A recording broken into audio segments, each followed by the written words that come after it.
Let's look at solving absolute value equations. For example, let's solve this equation for W.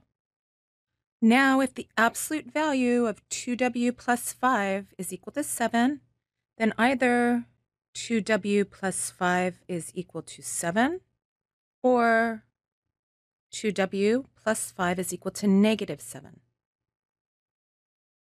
In other words, if the absolute value of A is equal to B, then either A is equal to B, or A is equal to negative B, which is what we're using here. And let's work with each equation separately. We'll begin with this first one here. We'll start by subtracting 5 from both sides, which gives us 2W is equal to 7 minus 5, or 2W is 2. And now dividing both sides by 2 gives us that W is equal to 1. And what about this second equation? Again, we can subtract 5 from both sides, which gives us 2W is equal to negative 7 minus 5, or 2W is equal to negative 12. Again, dividing both sides by 2 gives us that W is equal to negative 6. Now let's check these answers by plugging them into the original equation. So let's check. We'll start with W equal to 1.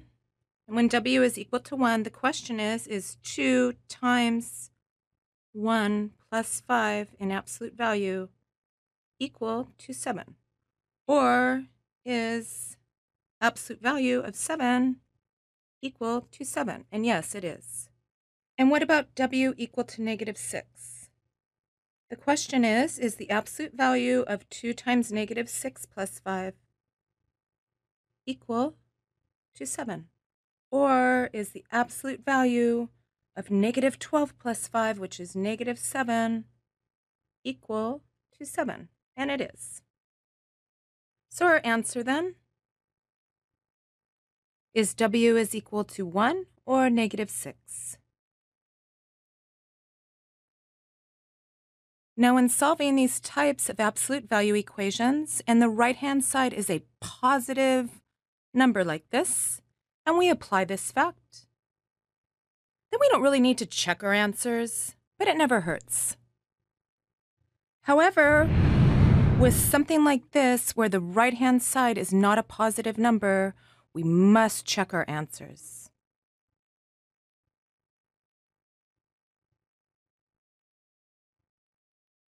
We're still going to use the fact that if the absolute value of A is equal to B, then either A is equal to B, or A is equal to negative B, but we're just going to have to check our answers at the end.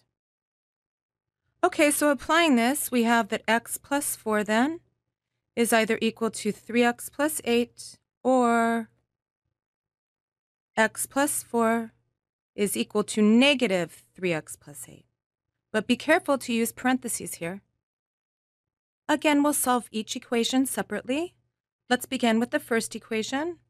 We'll bring the 3x to the left and the 4 to the right, which gives us x minus 3x is equal to 8 minus 4, or negative 2x is equal to 4.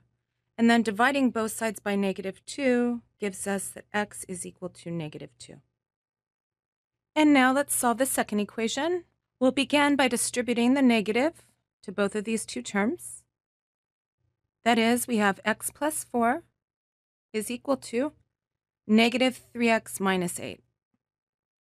And now we'll bring the negative 3x to the left and the 4 to the right, which gives us x plus 3x is equal to negative 8 minus 4, or 4x is equal to negative 12.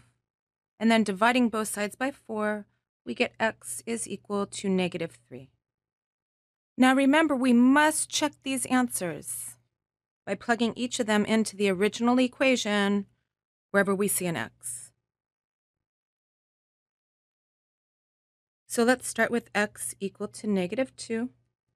The question is the absolute value of -2 plus 4 equal to 3 times -2 plus 8?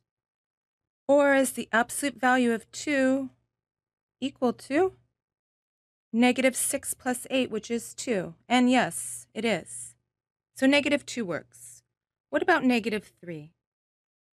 The question is the absolute value of -3 plus 4 equal to 3 times -3 plus 8? Or is the absolute value of -3 plus 4, which is 1, equal to -9 plus 8, which is -1? And no, this is not true, because the absolute value of 1 is equal to 1, not -1, which means we need to cross off -3 here. Therefore, our only answer is x is equal to -2.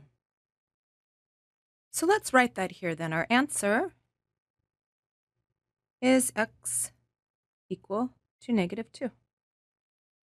And this is how we solve absolute value equations. Just be very careful to check your answers when that right-hand side is not a positive number. Thank you, and we'll see you next time.